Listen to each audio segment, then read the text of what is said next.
Hello? You listening? This is K. K. K. K. C-R. Radio. Introducing your hosts, KAYLE, CELIA, and Ryan. Hi, I'm KAYLE. I'm CELIA. And Ryan. And you're listening to KCR Radio. I just tripped on a wire. Sit down, CELIA. We're starting. Okay, today we're going to talk about making impulsive decisions. That's right. Every day people make impulsive decisions. Yep, YOLO. Wait, before we start, what does being impulsive mean? To find out, we asked some students at our school. Being impulsive is doing things without thinking beforehand. To make decisions without thinking. Later, we asked our school psychologist what the actual meaning of being impulsive is. And she said, An example of impulsivity might be when somebody does something uncharacteristic of him or herself, and it also may be characteristic of somebody to be, chronically impulsive, or regularly impulsive. But it's really without, I would say the definition would be without using any kind of forethought, or very little forethought, and just acting. You see, it's when you make a split-in-the-moment decision without thinking about the consequences. Oh, I get it, and we call it YOLO now. Exactly. So in English, we're reading this book. Right, The Stranger by Albert Camus. Oh, the one about the guy in Marceau? Precisely. He made a split-in-the-moment decision about whether or not to kill a man with a gun he possessed. So he had that gut feeling, and then boom. Yup, shot the guy dead. But why? What causes you to make that decision? Well, actually, KAYLE, there's an answer to that. Miss Wagner, a chemistry teacher at Scarsdale High School, explained it all to me. I think they do too. Serotonin is a neurotransmitter that has to do with feeling better. Like, it has a lot to do with dreaming. It also has a lot to do with feeling better. And so a lot of antidepressants are SSRIs, which are selective serotonin reuptake inhibitors, which means you're stopping serotonin from being uptaken back into the neuron, so more serotonin stays in the synapse. And that, for some reason, takes away symptoms of depression, right?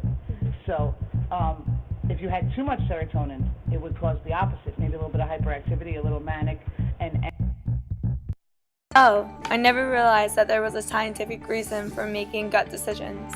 Yeah, same. Interesting, though. So, if it's all down to a science, here's what I'm thinking. Malcolm Gladwell... Wait, time out. Who is he? Let me finish. Okay, he is a very famous author who wrote the book Blink. Blink talks about how if you do something for 10,000 hours, your decisions regarding that would be correct, because you would be considered an expert. But is that true? Would you not do the right thing if you weren't an expert? Oh yeah, I remember hearing a story about a man who saved a guy on the subway. Wesley Autry. I remember hearing his story on TV. Yeah, what he did was crazy. Here, listen to his story. I get to 137th Street train station. I notice a guy, he falls flat back on his back. Something odd. He falls flat back on his back, and his legs and hands are kicking. And I'm saying, wow, this guy having some type of seizure. So as I goes to the turnstile, I catch him out of the corner of my eye falling, and I alert the token booth clerk that, hey, there's a problem here. Right. And I proceeded on, and when I get to the guy, he's flat on his back. He's like choking on his saliva. I raise him up. I asked someone for a pen, because it looked like he was choking on his tongue or something. I placed the pen in his mouth. I cleared his throat. His breathing came back to normal. His focus came back to normal. And I had him where he was sitting up, but his back was against my leg. Another lady came and joined me. Her knee was touching mine. We made a human chair for him. And another lady was there. She was giving us tissue, wiping him and whatever. And my two daughters were standing on the side. We revived him some. He got up and he walked off. We assumed he was okay. Figuring he was okay. He walked off. He would begin to stumble and wobble this way, left, right. And he went to lean on a pillow, and he just fell over in the track backwards, right in the gutter. And I ran over, and I'm looking down. There's an oncoming train. I'm like, wow, what do I do? And the train that just pulled out and took all the guys. I'm the only guy there. You know what I'm saying? Yeah. So, you know what I'm saying? I'm like looking, and I'm like, well, what do I do?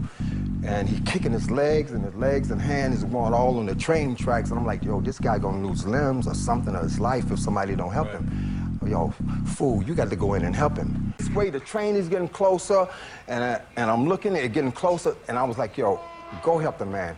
You can do it. That's what my mind told me, you know? So I hopped over, and I'm like looking, and I pulls him up. His hands are wet, and he slips out my hand. Each time I look up, the train coming, getting closer, closer, closer. Each time I do it, so about the third time, I'm like, wow, the train is like right there, right at the end of this. And I'm like, yo, I can't get, plus he was heavy. Look at me, I couldn't get him up. What I did, I looked over his shoulder. I'm like, yo, he'll fit in the gutter, and you thin, maybe if you lay on top of him and give him a good hug, you two will make it. Yes, well, see, as the train is approaching me, right, the farther away the train was, I couldn't see what the height was, but as the train got closer and once it got into the station, and I looked, I was like, there's enough clearance. Wes, you guys are gonna make it. Yeah. You know what I'm saying? Because, you know, with construction work, which I do, we work in confined spaces. Yeah. So I took a judgment, and my judgment was right. So he had no idea how to save the guy. Nope, no special training on saving a man who gets a seizure when he falls into the subway track's life. Wow, his story was incredible. Wait, so since he wasn't even close to an expert and he succeeded, does that go against Gladwell's theory? Well, I guess not necessarily, because Gladwell never said you'd be wrong. He just said you might make the wrong decision. And now, a quick message from our sponsor, the Scarsdale High School Cafeteria. Today's menu is chicken nuggets and waffle fries with the obvious salad bar with vegetables that aren't fresh, and Snapples that I have been sitting in the display case for a week. Now back to the show. I'll make sure to bring a lunch more often. Okay, back to the main idea, impulsivity. Oh, wait.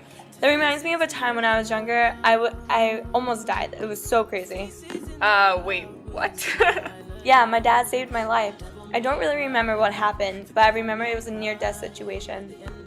Why don't we call him and ask him about it? Yeah, okay, let me just get my phone. So Ryan, when's lunch today? Well, it depends what period you have for lunch. Okay, second lunch. As for me, I have no idea. Ugh, okay, thanks Ryan. Kaylee, you ready with your dad? Yeah, it's ringing.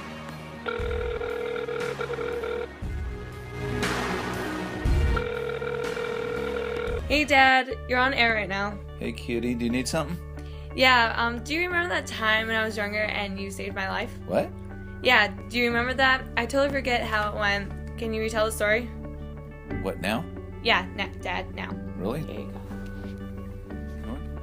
Okay, gonna recall a situation that happened about 10 years ago, 12 years ago, when we were living in London. So we were sitting in the kitchen of our London apartment and feeding Kaylee, our daughter, grapes. And my wife Sue and I were cutting the grapes in half. And we were explaining to our au pair at the time, our nanny, that the reason why we're cutting them up was because that they are a choking hazard. Grapes are a choking hazard. It's like one of the major choking hazards for kids, along with hot dogs. And that by cutting them up, it would be safer. So as we're explaining this to our nanny, Kaylee was eating them, and she went silent. I didn't notice this right away, and my wife said to me, Scott, Kaylee's not breathing. So I turned around and looked at Kaylee, and she kind of had a panicked look on her face. And as I thought about it, I Did you think about it for a while? Or no, I immediately. Within seconds? Yeah, immediately. My first reaction was to go and just pull the grape out of her mouth. So I went over to Kaylee and tried to reach into her mouth. But her teeth were like welded together. No matter how hard I tried, I could not get into her mouth. That was the most surprising thing to me, is how firm and solid it was that the reaction of a body would just be to clamp down. So my second reaction, which was right after that, would be to strike her between the shoulder blades to see if that would dislodge the grape. Was I still sitting down? You were still, yeah. All this happened in probably within a minute, so it was very quick. And so you were still sitting there, no noticeable change in color. You still hadn't breathed, and that was one of the interesting things too. Is that you went silent. You know, when you're choking, you can't breathe, so there's no air passing back and forth. So if you're coughing, and if there's any sound, and you can hear if you were choking and coughing, then there would be air passing. That'd be a lot better. But there was nothing. There was silence. So anyway, probably within a minute, I decided I needed to go to the second stage, and I went to strike you between the shoulder blades. So I took the palm of my hand and did one quick swat between the shoulder blades, and out came the grape, and it went flying across the kitchen. Okay, thanks, Dad. We have to go now because we have to do our last segment of the show. Beep. Wow. It's pretty amazing that happened. Has your dad ever been put in a situation like that before? No, not at all. Now that's the most impressive story I've heard. Well, prepare to be amazed. My grandpa has a crazy and incredibly sad story about his childhood that he wants to share with us today. Hey, Grandpa. Introduce yourself. My name is Coleman Abbey. Thank you so much for being with us today. Before you start, Grandpa, I just want to let the audience know that just give them like a little bit of an understanding of who you are, that when my grandpa was younger, he had to help his father survive through a series of heart attacks. So, Grandpa, you can tell your story now. My father was a very sick man. He had a number of heart attacks. Fortunately for him and for me, I was in the vicinity when these incidents occurred. The only one who could really help here was me. There wasn't a doctor in the next room who I could call in and ask him his advice or what he thought or anything else. I thought the answers I was giving him were very important. I thought the answers that I was quoting were the right answer, and I bet on my answer. So I was putting all my money on my answer. Now, that does not guarantee that my answer's right. So you weren't an expert on, did you know how to save him? Yes. You knew I how did to it. save him? I did it a number of times. But the first time, did you know how to, did you know like the right procedures as to how to? Yeah, I knew what to do. I really knew, because I had this thing happen a few times. No, the first time that it happened. The first time that it happened, Yeah. I was no expert. I hadn't done it before, and I hadn't made it work. What did you have to do? I had to bring him back from a heart attack. How? Physically. No, but how did you react if you didn't know how to do it? I just thought about what I did know, all the things about the heart that I know, all the things that I know that were cognizant. I mean, that if you saw an automobile accident, you may not know everything, but you'd know enough questions to ask. What happened here? Was someone on the wrong side of the street? You could ask a lot of bright questions. So I had that much knowledge. But I couldn't tell you that I knew everything and nobody else knew it. But I knew how to approach the problem. How old were you? Talking about. Dad. I didn't let his head hit the floor.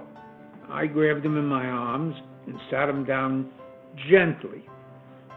And as I was doing it, I was feeding him a line of bullshit that I felt would give him sense that I'm giving him the right answers, that if he listens to me, he'll come back from this. That's the important thing. You've got to convince the person that you're trying to help that you know how to help them, and if they listen to you, you will help them. How were you helping him though? Like, what did you do anything to, like, did you have to physically do anything to him? Yes. What did you do? I tried to make him comfortable so he wasn't going to be afraid that I'll drop him or I don't know what I'm going to do here. I mean, We knew. Push on his chest. When I pushed on his chest, I whacked him on the back. I try to keep him cognizant at every step along the way, what I'm saying to him. How many times did you have to bring him back? 4 or 5.